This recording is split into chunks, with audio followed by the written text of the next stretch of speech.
really think we ought to identify somebody as our resident expert attorney to do this. Anyhow, I just wanted to give you a little bit of an update on our community hospital today. And before I start, I wanted to acknowledge a few people. Would any of our current and or past foundation or governing board members please stand? Quite a few who are.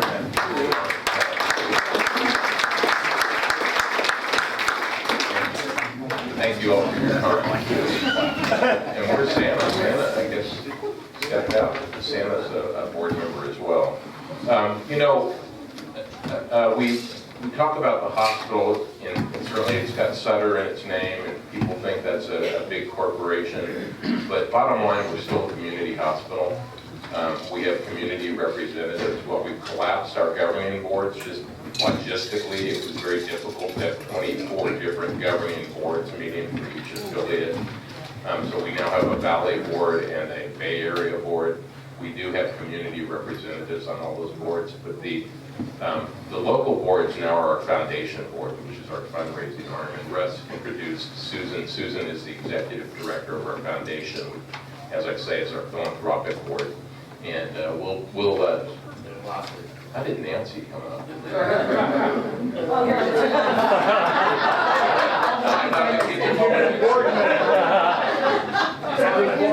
He's on your board now. Don't worry. As I said, we have 24 hospitals currently, affiliates throughout Northern California, as well as a broad spectrum of medical providers who are associated with different medical groups. We basically have services from as far south as Los Banos to as far north as, actually, in addition to Del Norte County, which is where Sutter Coast is, also in Brookings, Oregon. So we cover quite a expansive geography. This is going to be kind of challenging to do without the PowerPoint. We have 10 acute care hospitals in our Valley operating unit, and of those I'm responsible for 2, Sutter Auburn Faith Hospital, which is 64 beds, and Sutter Coast Hospital, which is 49 beds. But we have hospitals, again, as far south as Los Banos, and Sutter Coast, of course, is way up in the northern hinterlands. Interestingly, we have affiliates in the wealthiest county in California, that being Marin, as well as the poorest, that being Del Norte. And from my perspective, that's quite a daunting challenge, because here in Auburn, we have a very different payer mix than what we have in Del Norte County. So I kind of call it the tale of two hospitals, because we have very different challenges in our hospitals. Here, probably our biggest challenge is the fact that we're close to a more urban area, and so many patients, despite our excellent clinical outcomes, patient satisfaction, etc., tend to go to a more metropolitan area because they have a belief that quality is equated with numbers. At Sutter Coast, we have a limited amount of resources and kind of a very isolated geography there, so it is really difficult to care for patients without having to either transfer them out of the area for specialty care, or in many cases having to wait until we can get a provider in to care for them. So big challenges there. Our Bay Area hospitals include such hospitals as the Alta Bates Summit that covers Oakland, and Berkeley, California Pacific Medical Center, where we have just invested over $1 billion in building a new facility there. Much of that driven by seismic issues. And I will share with you, Sutter is kind of at the forefront in terms of seismic compliance. The state overall is staring down 2030 as the date that all hospitals in the state need to be seismically compliant with SB 1957. not even begun to bring their facility into compliance. So we still have a few, including Auburn, that will need to make that investment. Here at Auburn, we are not, unlike a couple that still need to be done, Los Planos and the south end of our service spectrum is going to be replaced, but they're actually tearing down the facility and be rebuilding. In our case, because we've made so many investments in our hospital over the course of the last 20 years, it just didn't make financial sense to tear down the hospital and build a new one. So we will actually put in $50 million in retrofit to make sure that our hospital is seismically compliant. So here in Auburn, I mentioned we're 64 beds. We were founded in 1966. Some of you may be aware of this, but we were founded by 10 physicians at a time when the county hospital was closing and when Highland Hospital was closing. And they invested their personal funds to build the hospital and open the hospital. And they happened to be sitting around somebody's kitchen table one evening kind of trying to develop their business plan. And somebody said, boy, we're really acting on a leap of faith here. And at that time, they decided that faith would be part of the name of the hospital. So there's not a religious foundation for the hospital's origins. It was really based upon the fact that these 10 physicians were putting their personal funds into it. It operated as a for-profit owned by physicians for a few years. And in the early 70s, they saw the light and decided that they really didn't want to be in the hospital business any longer. And so they sold the hospital to the community. And so it's Auburn State Community Hospital. So it changed from a for-profit to a non-profit. In the late 80s, Auburn was actually kind of on the forefront in terms of realizing that it was going to be very difficult for a standalone hospital to operate. HMOs were starting to come in, and hospitals needed to have a little bit of,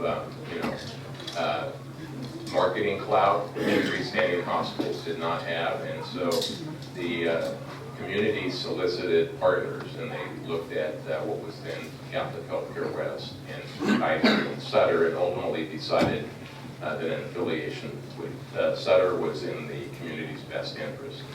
So we remained a nonprofit, we remained community-based, but it became owned and operated by Sutter Health as opposed to the community.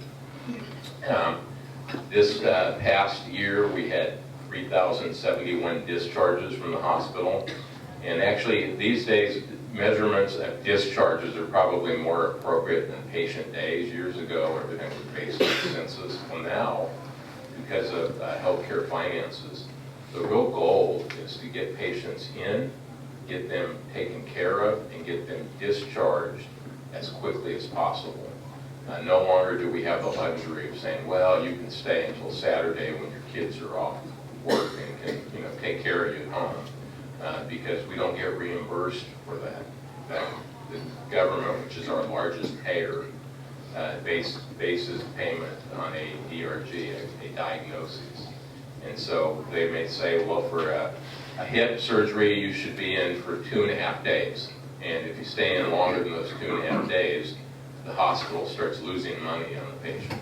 On the other hand, we don't want to discharge patients, in one day, knowing that you're really not in a condition to go home safely and undo all the good work that was done and be bouncing back into the hospital. So there's very much a fine line there, and that's why we now have these cadres of case managers who work hand in hand with the physicians to make sure you're progressing as you should be, and to make sure that you're not being discharged prematurely. And on the other hand, Vicki, not staying longer than you need to.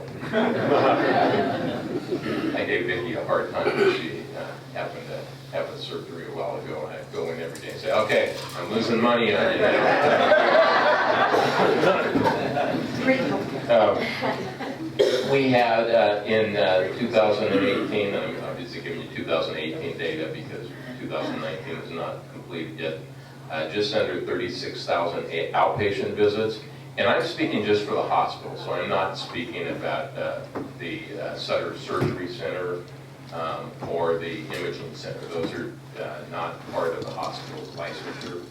What I'm giving you includes our infusion center, our home health, our hospice, the wound care center, those are all part of the hospital's license. We had just under 30,000 ER visits. And again, that does not include the urgent care center. The urgent care center is owned and operated by Sutter Medical Foundation, not by the hospital. Well, some people view that as competition to us, and yes, patients may go there instead of coming to the hospital. We want patients to go to the most appropriate setting and the most affordable setting. And for many patients who previously, when we didn't have an urgent care center, might be coming into the ER for care, they're being charged at hospital charges for services that they really didn't need to come to the hospital for. So we welcome and encourage the development and the opening of the urgent care center, and we think it's nice that we have a lower level of kind of urgent care services available locally. And as over the course of time, the urgent care center has become busier and busier, and that's a good thing. Our infusion center had just under 11,500 visits in 2018, and I'll be talking a little bit more about our foundation, but I just want to mention when I'm talking about the volume there. We didn't have an infusion center here until about 10 years ago, and actually there was a church that happened to be vacating property across the street from the hospital.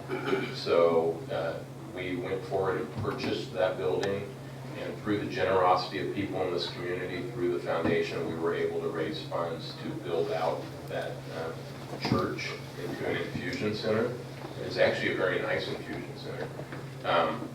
And just to think that now we've got just under 11,500 visits in 2018, and those were people who were previously having to drive or be driven to Roseville or Sacramento for those services. So huge kudos to our community for helping us raise the funds to get that open. Our average daily census is 28.5, and again, census is driven really by length of stay, and we've seen over the course of, I've been here, by the way, since October of 1999, and where we used to have an average daily census of about 75, we now have an average daily census of just over 25. That's driven by a couple of things, probably most significantly length of stay reductions and more procedures being done on an outpatient basis. And that length of stay reduction is also really driven by the advent of hospitalists. In 1999, we didn't have hospitalists. We basically had primary care physicians, so your family practitioner or your internist might follow you in the inpatient setting if you were admitted to the hospital. Well, what does that do? One, it's probably not providing the best care to the patient because those physicians, while they are very competent clinically, they're used to dealing with a less critical patient in an outpatient setting. They're not used to that more critical patient's needs. But in addition, they're in an outpatient practice, and so by the time they round on those patients in the hospital, it may be late in the day, and it's delaying your progress, it's delaying the patient's potential discharge. And so now almost every hospital, even in rural areas, has a cadre of hospitalists who are managing the inpatient population. So it was kind of a little bit of a culture shift, and difficult for patients at first to understand that your physician that you know and love and you see on a routine basis in the office is not going to be following you in the hospital setting.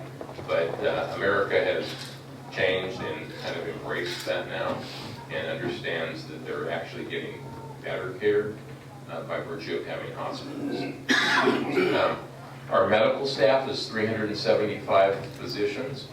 About 110 of those are active. So what does that mean? Well, we've got a lot of physicians, like our radiologists, for instance, who really seldom step foot in the hospital. They may be reading remotely.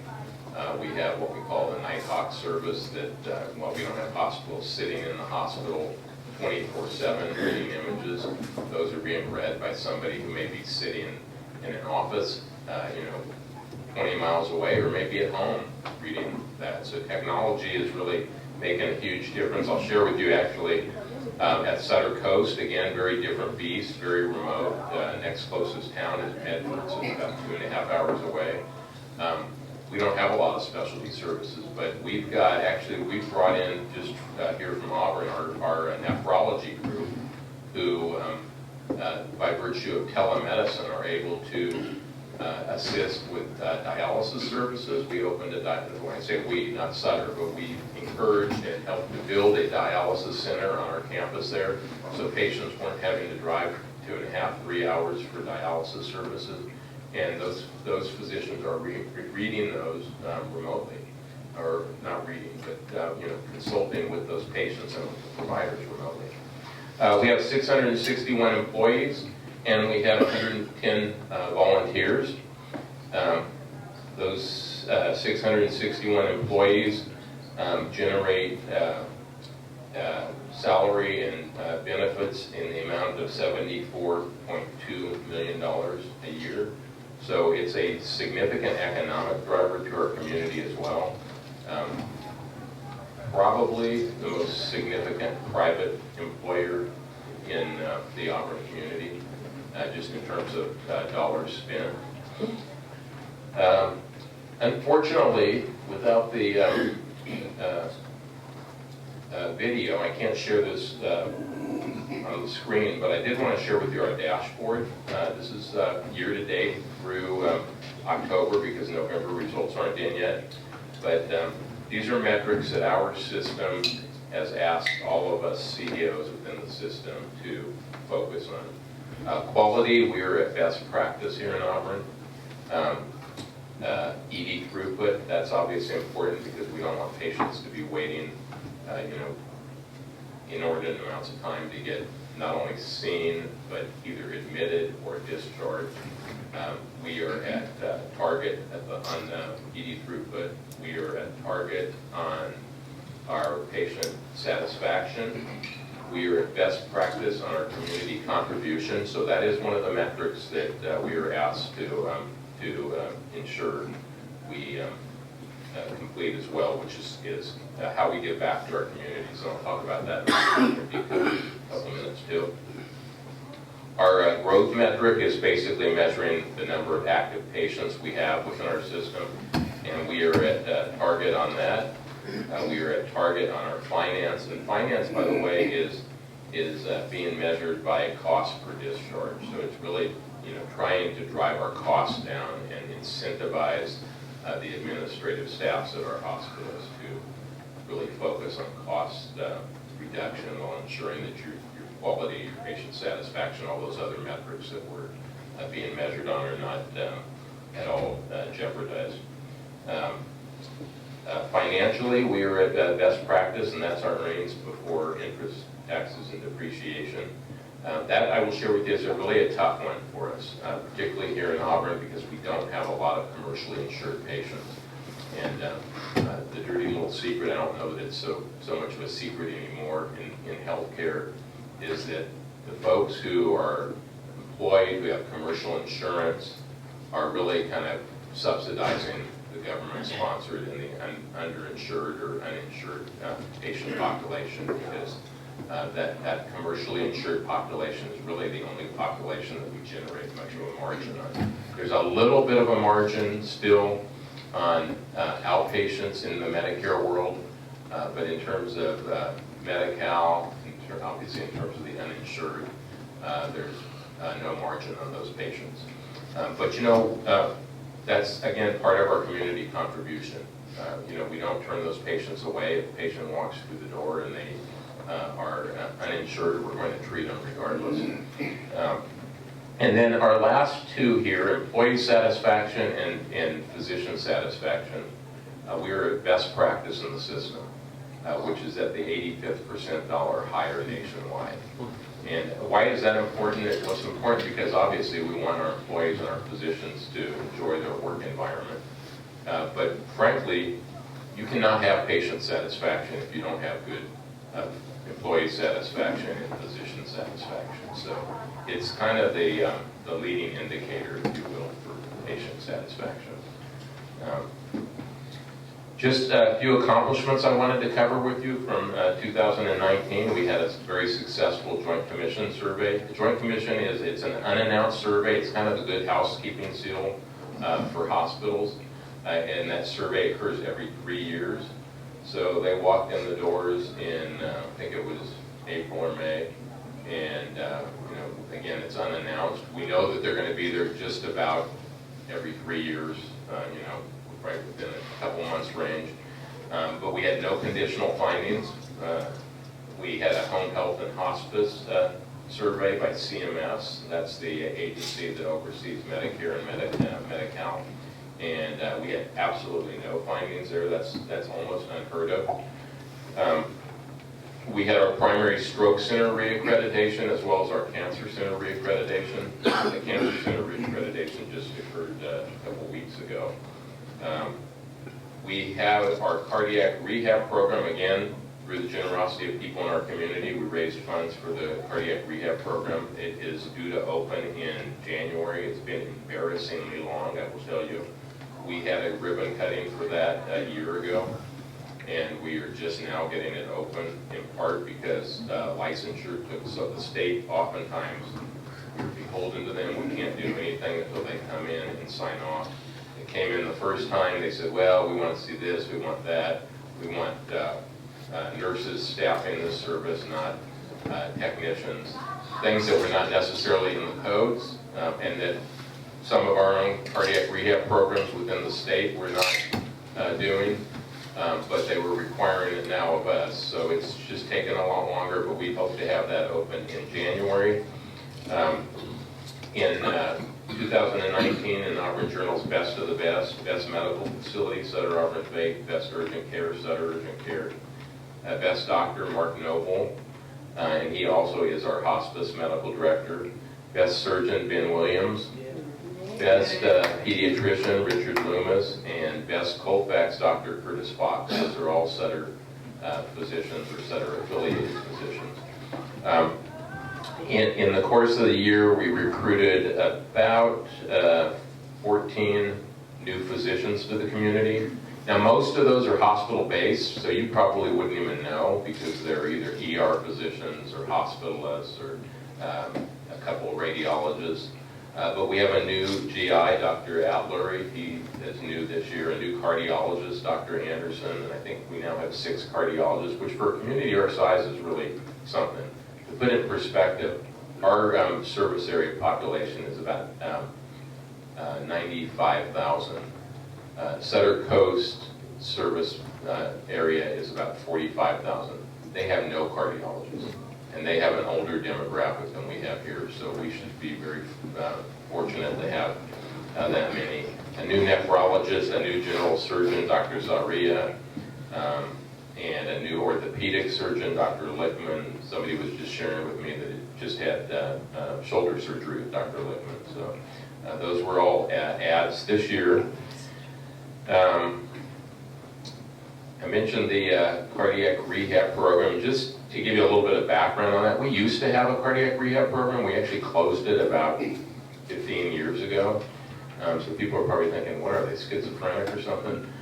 No, actually the regulations changed to the point where the government decided that you had to have a physician in-house for a cardiac rehab program. So at that point in time, it just was not financially viable for us to maintain that program. As they saw many programs close across the country, they decided, well, maybe that was too rigorous of a regulation. So over the course of the next 5 years or so, they changed that regulation again. And so now we are reopening that service. But a lot of times, what may look like kind of erratic behavior on the part of healthcare providers is driven by either code requirements or interpretation requirements or mandates from the government, which, as our biggest payer, we tend to comply with. So, and then I did want to talk a little bit about the foundation. I mentioned infusion therapy and the infusion center. That was a big one, and there's way too many on here to go through, but I wanted to share with you some. 128 slice CT scanner. That's about a $1.7 million investment, and our foundation, through a matching grant, was able to raise funds that were matched by Sutter Health and by what was in the Sacramento Sierra region to bring that technology to our community. At the time we put that in, we were the only hospital between Stockton and Truckee to have that level of imaging technology. Pretty impressive for a small community hospital. And you know, what does that mean? We can do lung scans now. So people who may have had a history of smoking, we can do lung scans and tell them whether there's anything suspicious. So it's so fast that it can scan the heart, it can scan the lungs, so whereas previously moving organs could not be accurately scanned, we're able to do that now. We are in the process right now of raising funds for new monitors in our ER that would basically remove the nursing staff from having to chart what the monitors are telling them into the electronic record. Now we have electronic records, but they still have to input that data manually. This would just go, it talks directly to the electronic health record, so it's basically removing a step for potential error. And hopefully freeing up the clinician's time to really be working more closely with the patient and not inputting data. Through our foundation, the Women's Imaging Center was opened. It was in the hospital. We have since, in the last few years, actually moved that over to the Imaging Center, so it's no longer on the hospital's books. It's over in the Imaging Center.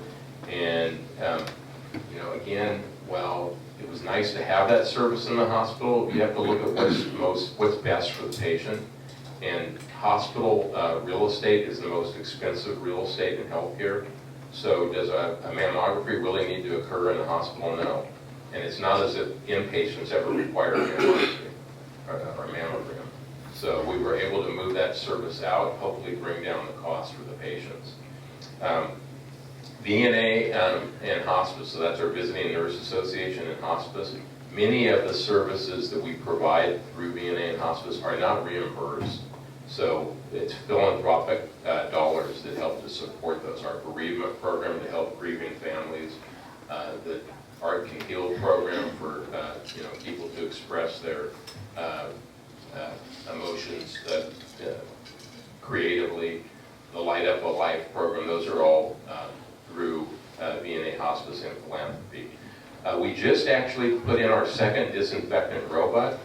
Our first robot the hospital purchased for our ORs specifically, and that's UV light. It's basically a robot that goes into a room after surgery has been performed and scans the room. It takes about 15 minutes and totally sterilizes that room to minimize any risk of infection. That was so successful that we actually started to kind of borrow the robot and send her, and Trudy happens to be the TRU-D, so we finally named her Trudy. We used to send Trudy to the inpatient rooms of any patient room where a patient had C. diff previously to sterilize that room as well. Because we didn't like the idea of having to move Trudy from the ORs down to the inpatient units, we have since, through philanthropy and a matching grant with Sutter, we have purchased a second dedicated Trudy for our inpatient units. So we can start disinfecting rooms. Now that's not to say that the manual disinfectant process is bad, but we just felt that this was a step above. Our OR renovation, this hospital, as I mentioned early on, was built in 1966. So it was built at a time when we didn't have the amount of equipment, the size of equipment that we have now, or the number of people in the OR venue. So our ORs were very cramped, and if nothing else, it made the job a little bit more difficult for our surgeons and for the staff. It also made physician recruitment, surgeon recruitment specifically, kind of challenging, because when you are hosting and entertaining and wining and dining new young surgeons coming out of training, and they're used to the best and the biggest, and they saw 1966 ORs that had that beautiful light green tile, kind of the color of the tablecloth there. They weren't overly impressed. So through the help of philanthropy, we were able to not only remodel but enlarge and to basically elevate all of our lighting and our screens, etc., to a ceiling mount to really free up a lot of space. And we've got ORs now that look like they're actually from this century. Just real briefly, I do want to talk a little bit about our community benefit services in 2018. Again, because I'm giving you 2018 data because 2019 numbers are not in. We provided $7.7 million in care to the underserved through charity care and community benefit investments. And I'll tell you, it's a little bit of a double-edged sword because we're out in the community raising funds for some of this technology, and then people are asking, well, why are you raising funds in the community and then you're giving away money? And part of that is because it's all part of our mission. I mean, we're not just giving away money willy-nilly. It's charity care. That's a large portion of it. I heard a little bit of flack when we made 2 years consecutively $1 million grants to Placer County. That was for the Whole Person Care Initiative. So what they did with that money, and those were matching grants as well, what they did with that money was to basically buy a couple of homes to put chronically homeless folks with mental illness in those homes. And so we're really trying to help address kind of the whole person, if you will, hence the Whole Person Care Initiative. In this year, we've served over 35,000 people through community benefit. We've provided over 4,000 services to improve health access and help provide rides for healthcare services to 441 people. So that's just a little bit of what we do, and I'm really just scratching the surface in terms of community benefit because we do a lot more. But we really believe that that's all part of our mission. It's not just providing health care in a hospital setting. So with that, I would say that I don't have time for questions. If